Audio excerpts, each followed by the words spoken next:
बहुत समय पहले की बात है। एक हरे भरे जंगल में चंदन नाम की एक बहुत ही चतुर लोमड़ी रहती थी। चंदन अपनी तेज बुद्धि और धूर्त स्वभाव के लिए पूरे जंगल में मशहूर थी। वहीं उसी जंगल की एक ऊंचे पेड़ पर एक मूर्ख और घमंडी कौवा रहता था, जिसका नाम कालिया था।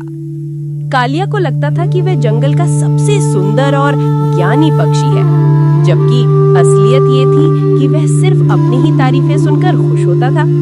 एक दिन चंदन बहुत भूखी थी। वह भोजन की तलाश में जंगल में इधर उधर भटक रही थी।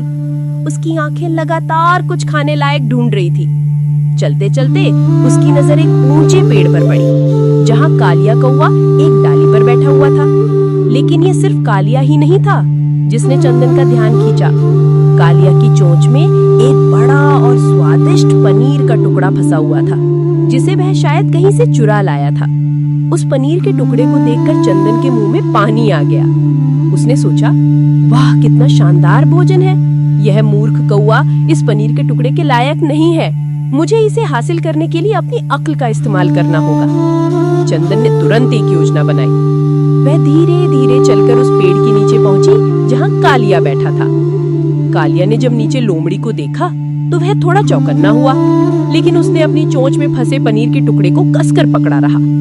चंदन ने बड़े विनम्र और मीठे स्वर में कालिया को संबोधित किया।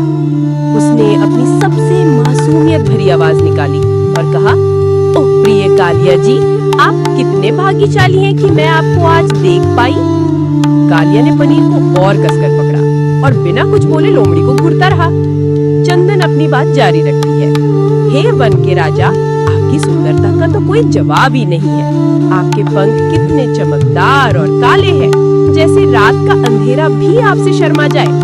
और आपकी चाल, जब आप उड़ते होंगे तो ऐसा लगता होगा जैसे हवा भी आपकी गुलाम है। कालिया, जो अपनी तारीफें सुनकर अंदर ही अंदर बहुत खुश होने लगा, उसका सीना गर्व से चौड़ा हो गया। चंदन ने देखा कि उसका जाल काम कर रहा है। उसने अपनी बात को और आगे बढ़ाया।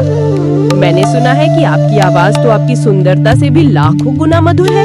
लोग कहते हैं कि जब आप गाते हैं तो पूरा जंगल अपनी धुन पर नाच उठता है। मैं दूर दूर तक भटकी हूँ, पर मैंने कभी इतना सुरीला गायक नहीं देखा। क्या आप मुझे अपने दिव्य गायन का एक छोटा सा टुकड़ा सुनाकर मुझ पर कृपा करेंगे? कालिया कौवा, जिसे अपनी आवाज पर जरा भी नियंत्रण नहीं था और ना ही वह गा सकता था, वह चंदन की मीठी मीठी बातों को सुनकर पूरी तरह से पिघल चुका था। वह पूरी तरह से भूल गया कि उसके चोंच में अमूल्य पनीर का टुकड़ा फंसा हुआ है। उसे लगा कि अगर उसने मना कर दिया तो चंदन और पूरा जंगल सोचेगा कि उसकी आवाज अच्छी नहीं है। घमंड ने उसकी बुद्धि को पूरी तरह से ढक लिया था। बस फिर क्या था, बिना एक पल सोचे कालिया ने अपने आप को एक महान गायक समझते हुए अपनी प्रशंसा में डूबा हुआ गाने के लिए अपनी चोंच खोली। जैसे ही उसने काव काव की आवाज निकालने के लिए चोंच खोली, वैसे ही उसकी चोंच में दबा हुआ स्वादिष्ट पनीर का टुकड़ा फिसलकर धम से सीधे नीचे जमीन पर जा गिरा। चंदन लोमड़ी तो इसी पल का इंतजार कर रही थी। पनीर का टुकड़ा नीचे गिरते ही चंदन ने एक पल भी बर्बाद नहीं किया।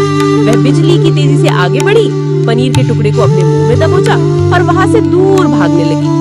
वह पेड़ से थोड़ा दूर जाकर रुकी और पनीर का एक बड़ा टुकड़ा निगलने के बाद उसने ऊपर कालिया की तरफ देखा। कालिया अब अपनी मूर्खता पर शर्मिंदा और गुस्सा हो रहा था। वह अपनी गलती पर गाँव गाँव करके रो रहा था।